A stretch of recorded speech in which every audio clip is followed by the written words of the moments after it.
And when it comes to Port Adelaide, just one game to go when it comes to their much-loved coach in Ken Hinkley. Kane, I'm going to throw a grab over and I want you to think about it and collect your thoughts and tell us what you think about this from Ken Hinkley.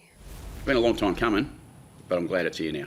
I'm sort of glad it's here, and because of the challenges this year's put upon us, we can actually particularly celebrate Trav, and I hope that's what it is. Glad it's here. I'm sick of the. Be honest, I'm sick of the wait. It's been a bit of a battle to get to the end, and we've got here now. And I'm really proud of the way we as a footy club and Trav, myself, and everyone involved with our footy club have been able to keep our spirits up and our energy up to get to the end of the season with lots of challenges. Pretty honest. I mean, he's always honest, but it does give you an insight into what a disaster it's been, and not through Ken's fault and not through any of the players' fault, but for the management that have made this decision to sack a coach after a prelim final, but keep him in the chair for 12 months. It was a disaster from the moment they announced it, as much as they said, no, this won't affect our season. It was obvious to everyone that watches football and follows this game that it was going to be a disaster. And unfortunately, Ken has had to stand there all year and answer those questions about it. That's what he's referring to. I'm glad it's here. I'm sure he's absolutely sick of being asked those questions. But as I've said a couple of times this year, that is a case study for other teams on what not to do when you are ready to move on from your coach. So it's a farewell game for Ken Hinkley and Travis Boak next week against Gold Coast at Adelaide Oval. Unfortunately, though, it looks like Olle Wines will not be there. He's been handed a 3-match suspension for this bump on Carlton's Cooper Lord.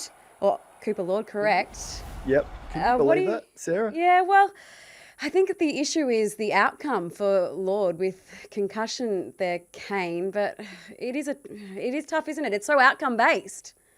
If you were just an alien who had been dropped from outer space on a planet Earth and you said, this is a sport, and that was the action, I showed you a TV screen and I showed you that action, and then I said to the alien, that action is causing a player to be suspended for 3 weeks, like you wouldn't believe it. You just go, no way. That sport, you penalise players 3 weeks for that action.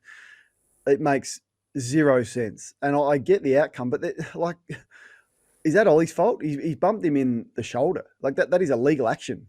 So yeah. I don't quite understand that. I'd be staggered if Port Adelaide don't take that straight to the tribunal. In fact, I'm sure they would have made that decision to do that now. It would have taken them 5 minutes to decide whether to challenge that.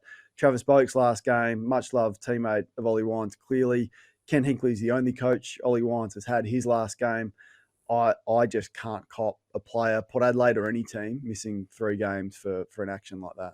Yeah, that matrix, it's copping plenty of attention this year. It may very well be blown up by Greg Swamp. What's gambling really costing you? For free and confidential support, call the number on the screen or visit the website.